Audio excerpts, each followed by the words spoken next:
to complete the line. Set to go at the 1600, 400,000 dirham for the 3-year-old fillies. Away we go. Tazwaheen showed early speed, exiting the machine along with Arigato Gazai Masu, who's going to get to the lead clearly. Flama Sunshine's going to work up in behind from Misty C, Ruby Hamilton, Reina Rosso. Then came Pocket Phone as they exit out onto the course proper. The last two, Salsabil Princess and Queen Azteca, has to come past all of them. Down the back they go. Arigato Gazai Masu leads by 3. Second in pursuit, Flama Sunshine, 2 lengths to Tazwaheen, 1 length and 3/4 Ruby Hamilton. The outside of him sees sees Ruby Reina Rosso from Misty C. Then came Salsabil Princess, Queen Azteca, and Pocket Phone's the first one to drop the chewy.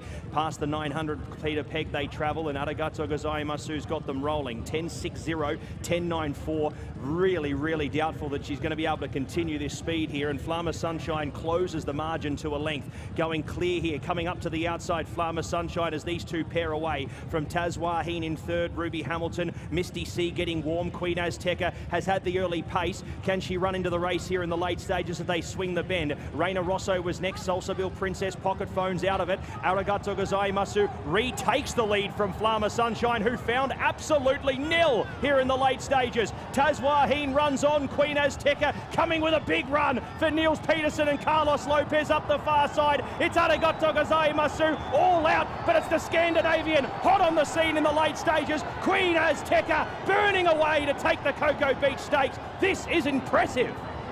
Runs away with it by 7.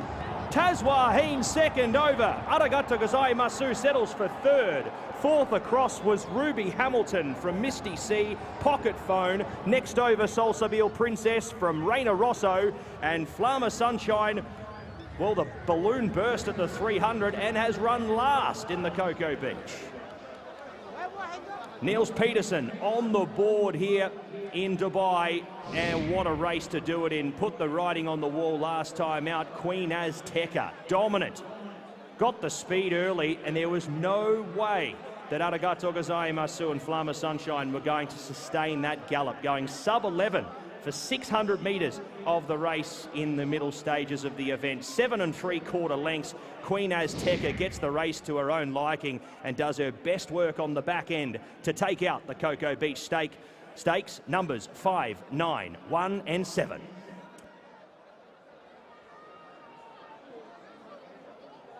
What a terrific race for the Cocoa Beach Stakes, and Arigato Gazai Masu going off like a scalded cat, a rocket from the gates.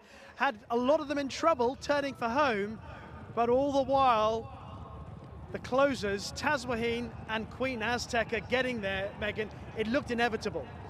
It did, yeah. The fractions have been too quick early on, and Carlos Lopez was happy to sit towards the rear and just take his time on Queen Azteca.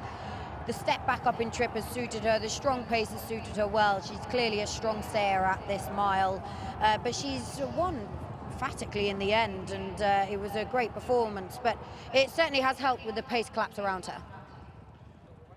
They turn for home. Arigato Gazai Masu in trouble now. You can tell that the petrol's running out, and Queen Azteca, who ran such a fine race last time out, beginning to make ground on the inside relative in terms of the way they're finishing. And it was inevitable, as we say, but she's looking like a really professional runner now, Queen Azteca, judged by those last two runs in particular on this surface.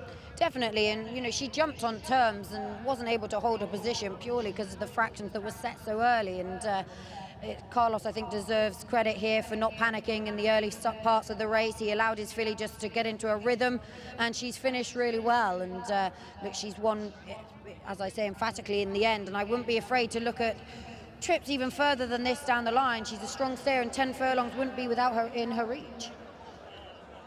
Yeah, it's such great news as well for trainer Niels Peterson, who's his second winner in Dubai, courtesy of Queen Azteca now, winning the Cocoa Beach here.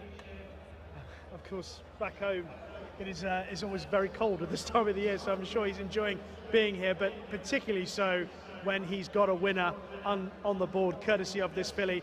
You're talking about rides as well, Megan. You know, if you were in Carlos Lopez's shoes, you'd have been pretty happy with the way the race was unfolding early on.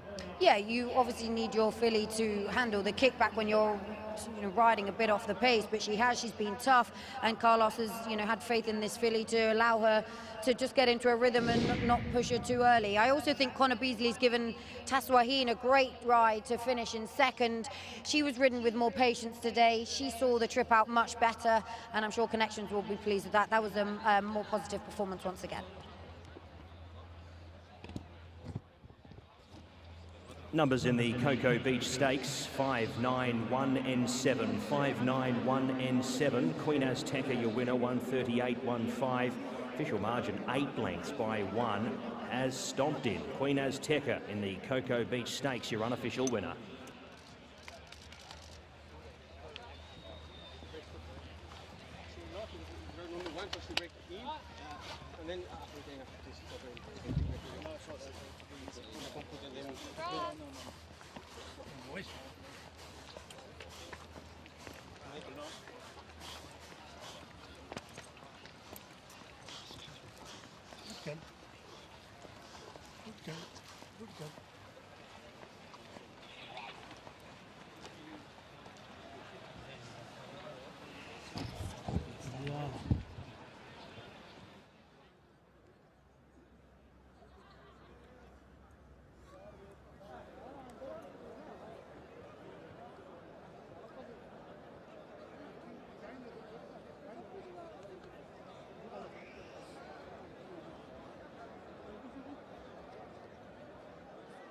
Welcome back. The winner of the Cocoa Beach Stakes, sponsored by Land Rover.